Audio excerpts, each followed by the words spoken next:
All right, if you could hear us, one, it's going better than last week, and two, the Washington Commanders are in the playoffs. What's up? What's happening? Welcome in. It's the Take Command Instant Reaction Show at 9 till 1 in the morning. I feel good. Feel good. That makes one of us. Feel good. We are going to be here with you for the next 20, 30 minutes or so as we recap an absolutely bananas games.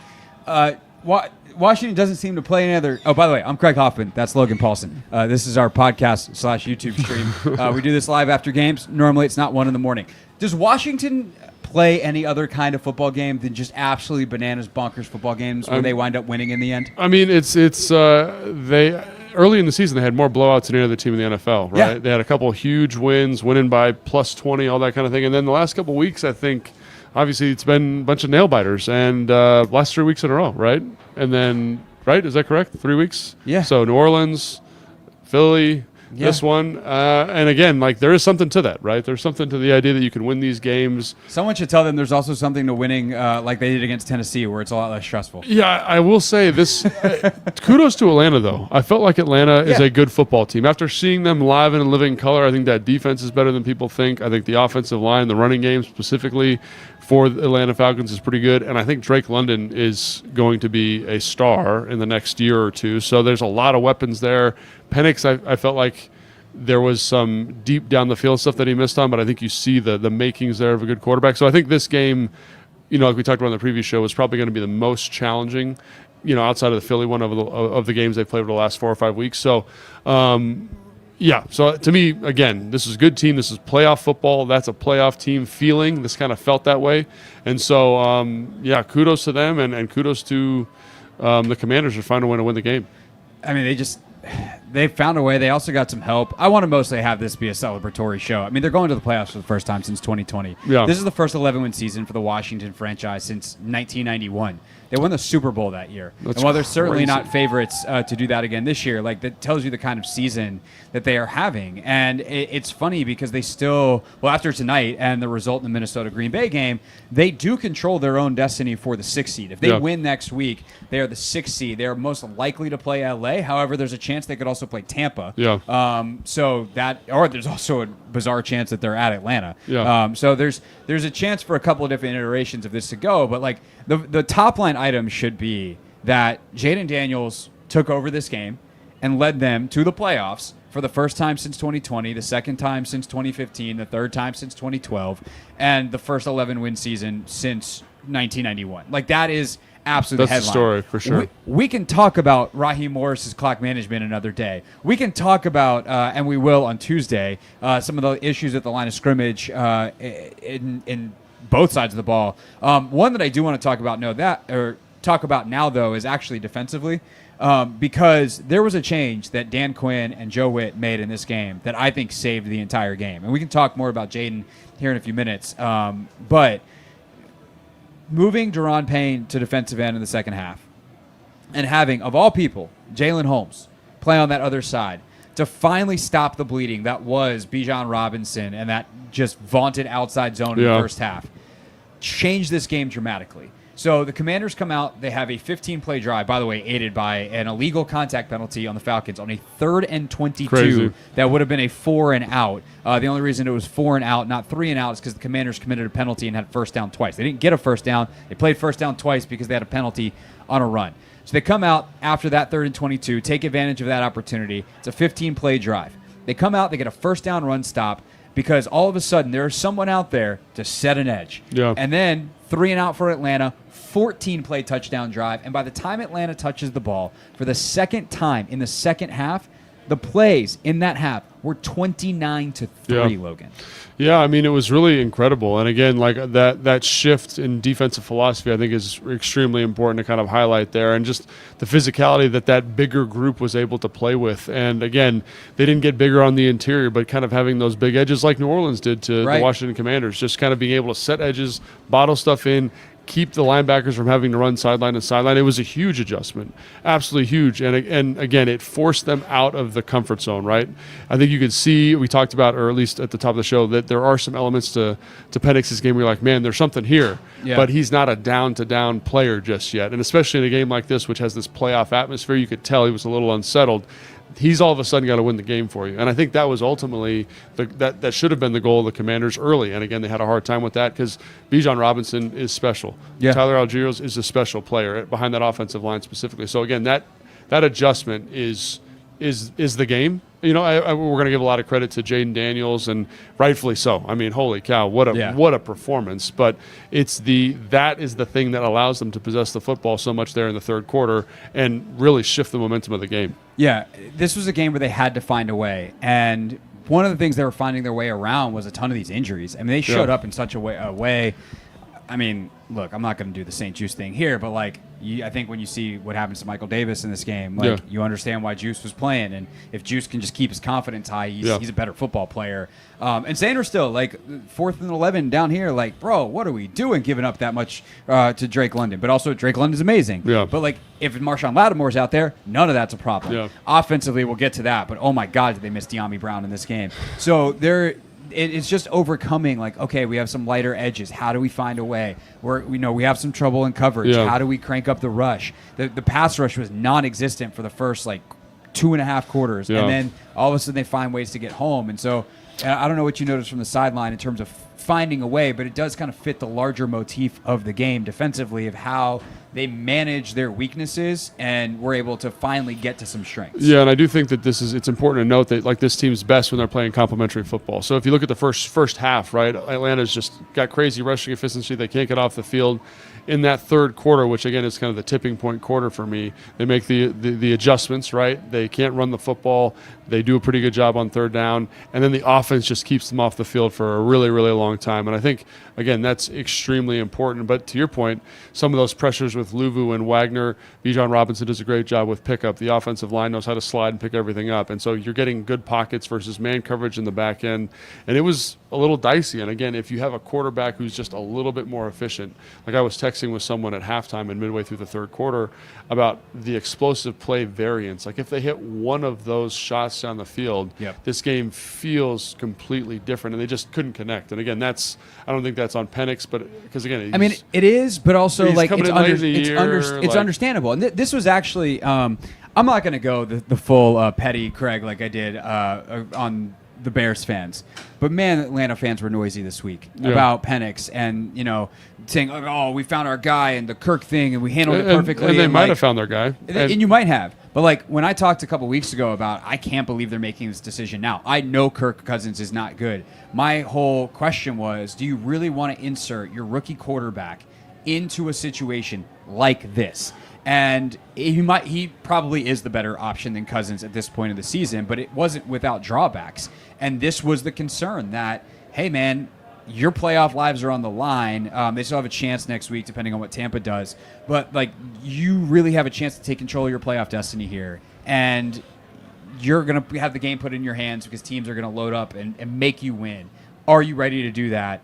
And when I think about the long term of his career and how well Jayden has been insulated versus a guy like Caleb Williams, that's not how I'd want to start the career of my future franchise quarterback. And you see, whether it's nerves, lack of reps, whatever it is, that he's just not up to that level right now, and they needed him to be. And good on the Commanders on the Washington side of it for making it so that was true. Because in the first half, all he had to do was turn around and hand the ball to Seven. Yeah, and I think you see, and again, to kind of play devil's advocate here, in the first half, I think you see exactly what that offense could be with running the football, play action shots, 100%. Keepers, boots, screens, and again, de-leverage throws, de-leverage quarterback position.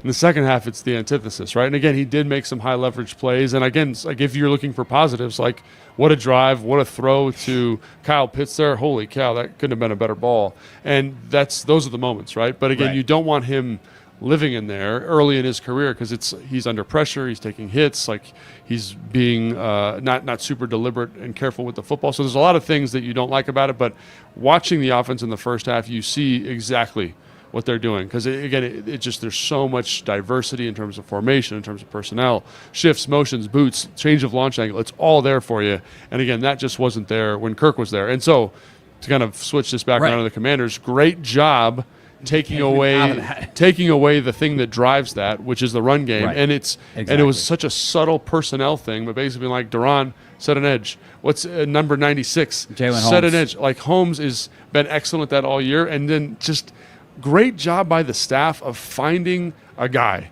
knowing what he's good at, and being like, you will do what you're good at, and you're going to be a beast. And that's every game that I watch him play. Some games he plays 10 snaps, sometimes he plays 20, some games he plays 30 or 40.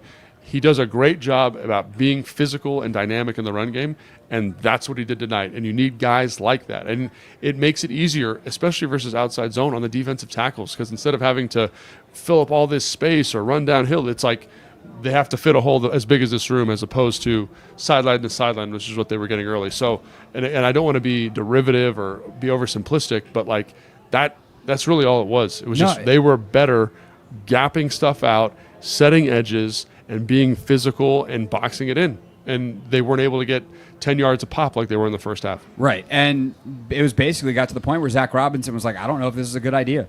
And when the thing that you live on is no longer a good idea, you've done your job, or for an offense, you've done your job as a defense. Yeah. And so they come out the second drive, and they just drop Penix back on first down, which is exactly what Washington wanted versus the ability to just hand the ball off to Bijan Robinson. Okay, obviously, we'll get into some of the coverage stuff. We'll get into some of the, what else changed, if anything changed, when we do the film review on Tuesday. Right now, though, let's talk about 5. Yeah. Oh my God. They just... And so before we talk about 5, there's one thing that I think we absolutely have to address. And so everyone says, a lot of pressure in the first half. And one of the things that you talk about, subtle things that make a huge difference in a game, is putting Chris Rodriguez in. And everyone says, he had a great couple runs. He had a great – as a blitz, as someone picking up blitzes, he did a great job. One of the things that absolutely killed this team in the first half was this, where they line up the defensive end and the linebacker over the guard and tackle. And their linebackers did a great job of picking the tackle, getting the guard and tackle on different levels, and the defensive end would loop around, and there was not an answer for it. Or they'd win one-on-one as a blitzing player. Because we talked about how good Ellis was in those situations, and it showed really up. Good. And so you put C-Rod in for really the third quarter. He played almost the entire third quarter, and it's because of his protection. And it allows Jayden to see the field, make throws, scramble, and it lets the offense get its feet back under itself a little bit. And then obviously Jayden Daniels is Jayden Daniels, and just has one of these performances like we talked about last week, how it felt like he put the game on his back. I didn't think he could do it more than last week, but he absolutely just was like, I am the engine, I am the car, I am the wheels, and I'm going to make this thing go in a way that I have not seen an NFL quarterback do. Obviously, you see Tom Brady or Peyton Manning or Drew Brees do it. Michael Vick, from a physicality standpoint, to have both of those elements in this game was really just impressive. And it was just like there was almost no doubt, because he was the best player on the field. He was going to make it go. Logan, you, Raheem Morris. Is there anybody else on that staff that was on the 2012 staff? Oh, shoot. That's a great question. For sure. Kerrigan was here, Kerrigan was here, yeah. But, yeah, those two guys for sure. I'm trying to think. That staff is there's a lot of guys that I know. So whoever that was, you, Kerrigan, Raheem, anybody else that was on the field in 2012 and also on the field tonight, you have been on the field for the only 2 100-yard rushing games by a quarterback in Commanders history. Yeah. You played in the last one. He was doing sidelines on the radio tonight, a little bit different. But Jayden Daniels, 120, I think 7 was the final number, yards tonight on 16 carries. It is the only time, other than Robert Griffin III's game against the Minnesota Vikings in 2012, that a Washington quarterback has rushed for 100 yards. I've been sitting on that stat since like week 2 because he had 80 in the third quarter. And I was like, hey, PR, can you look this up? And they're like, yeah, it's Robert in 2012. So he finally got it tonight. And I thought it very much might happen because of how Atlanta struggles to finish their rushes. And I think in the second half, especially, Washington's O-line did a good job of at least, hey, if we're going to take on pressure, we're going to push it one way. And they gave Jayden clean escape angles, especially to his right. I don't know, you could talk much more better about this than I can. Like, is that something that you can kind of do intentionally, or is that just Jayden reading it, making a play? Because often they were able to just kind of wash the rush inside, and then he's getting out on the edge and then doing Jayden magic stuff. Yeah, I mean, I think it's really just him, kind of his preference and his feel. Because he did have some stuff where he kind of scrambled through the interior, which he doesn't normally do. But you could tell that was really at the forefront of his mind today in the second half. Just like, hey, And again, there were some designs, like there was a 4th and 2, I want to say, in the second quarter, where they intentionally get him to the perimeter, right? They bring Bryson Tremaine down. He cracks the end. Really nice block by him. Get to the perimeter and just stealing stuff that way. And also they like to do that kind of orbit motion, fake reverse, truck or taxi back to that same side. And so that's probably 3 plays in the game. But in terms of just the volume of his runs, it's literally just the way that you envision kind of playing with the scrambling quarterback in Madden. It's like, we want you to throw the football, but if it's not there, you're going to elevate this play and get us a first down or get us a 5-yard gain. And just the consistency they did that. And the other thing, too, that really stood out to me about this performance was just how physical he was as a runner. Like, he's breaking tackles. These guys are falling down. He's spinning off stuff. And I just was like, again, we always knew that was part of who he was, because when we did our evaluation of him in college, like, that was something he did. Yeah.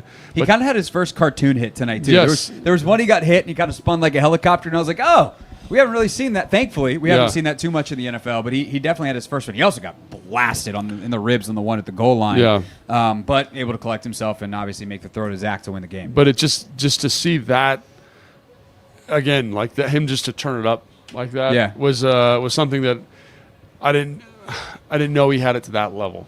Well, you're not supposed to be able to. Yeah. This is the NFL. You're not supposed to be able to do the thing you do when the difficulty level, if you're being honest with yourself, is one level too low in Madden. Yeah. You should go up to all pro. You shouldn't be playing on pro anymore if you can just run around in circles like you did tonight. Except for this is the NFL, and he actually just did that in real life. And I think part of it is a kind of like bleep this, I'm doing it mentality. Yeah. But it's also a calculation of like, I don't have guys that can win right now, because not only is Noah Brown out, De'Ami Brown's out, and that killed them, because outside of Terry, where they're rolling coverage, and AJ Terrell's pretty good. Yeah.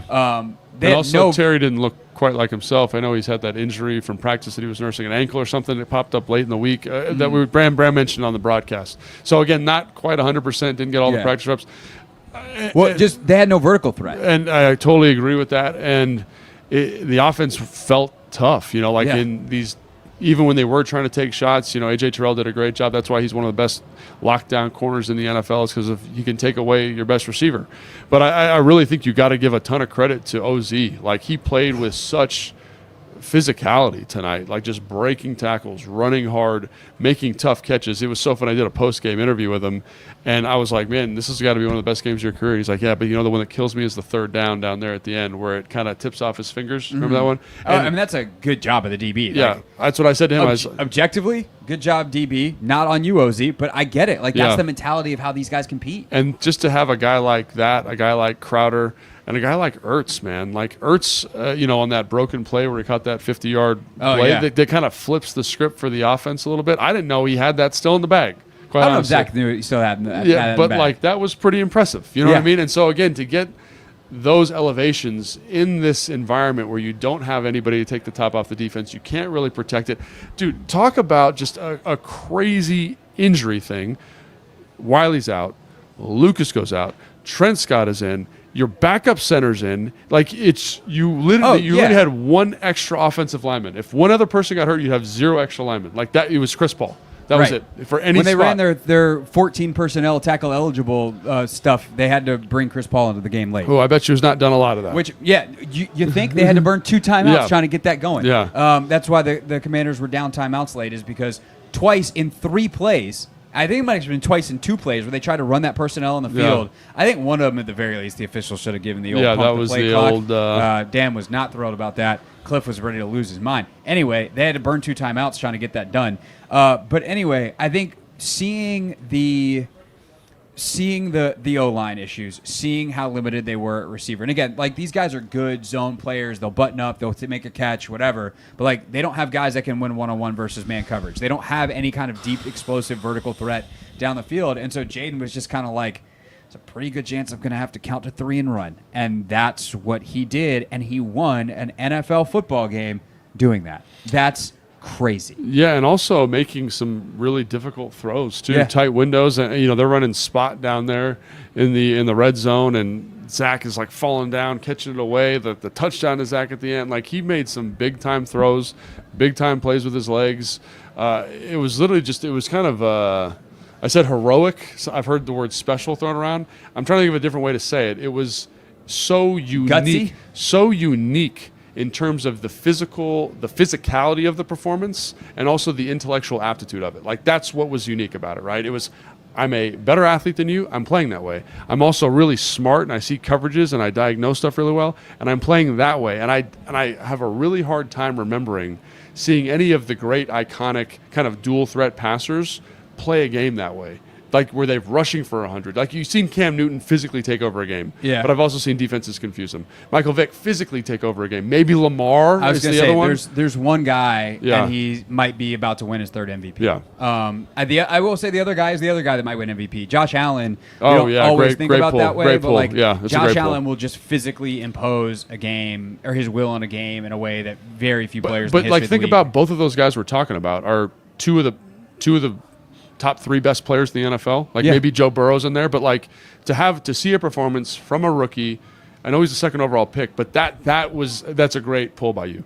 Those are the two guys that remind me of, and those Yeah. guys are two of the biggest freaks in the NFL.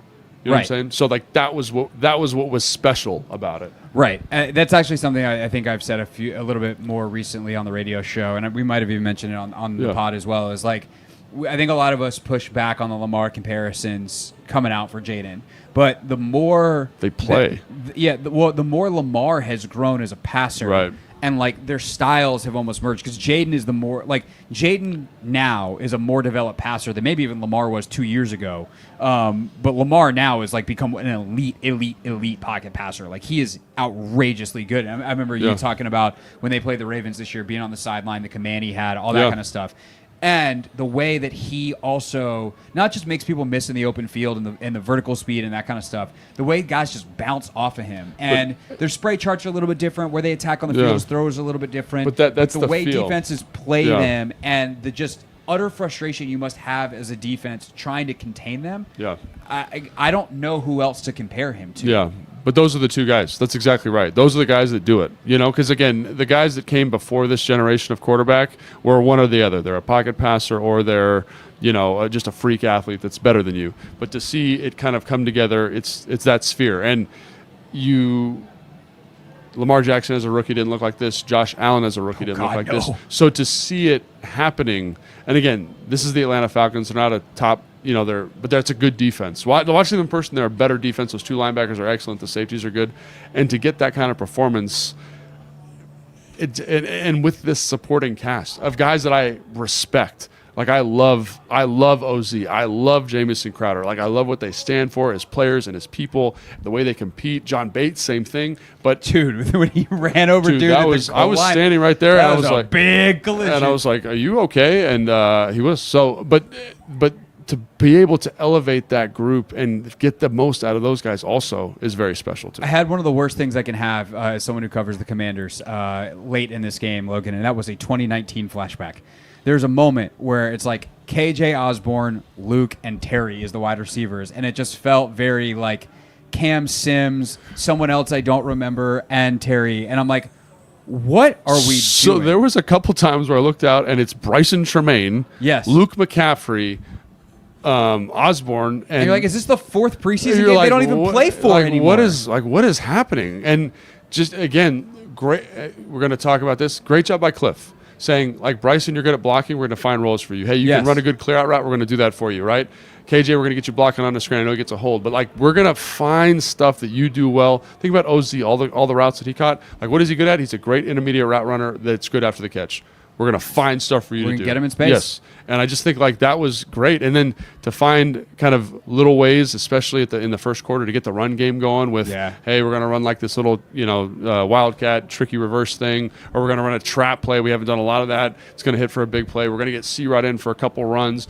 McNichols always does a great job. And, just like that ability to be like, this is what we're going to do because you're good at it. They also wore the Falcons down. Yeah. I mean, you could see at the end of that second drive they had in the second half where Washington just runs it down, and like those dudes were tired. Yeah. And that, Chris Rodriguez is fresh, and they've done that a couple times this year, and I, for one, would like to see Chris Rodriguez perhaps a little bit earlier in games, but for right now, I guess we'll take it. Any other thing on the football realm, and then one other thing I'm not even sure that happened. Any other thing from the football perspective? Yeah, just a gutty performance by the team. Gutty performance by the team.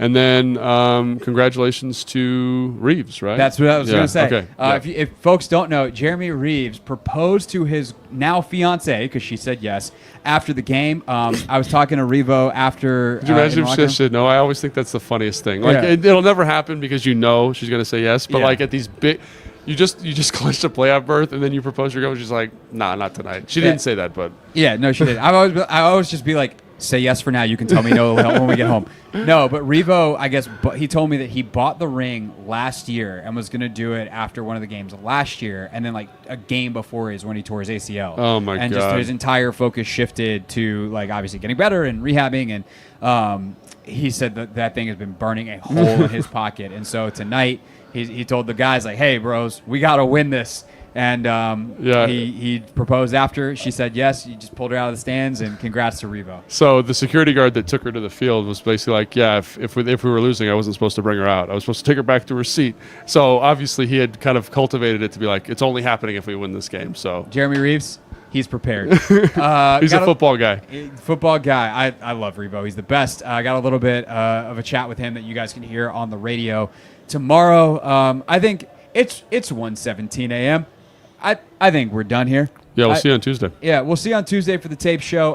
Hit subscribe if you're watching us right now. Appreciate everyone staying up with us here live. And then for everyone else, you're hearing this in the morning. We were up till 1:18 a.m. Actually, we're up later because now we have to drive home. Okay, the show is over. Thanks so much. Subscribe, hit the like button, all the things, and we'll see you for the tape breakdown on Tuesday. See you all on the radio at 4 tomorrow on the Team 980. All right.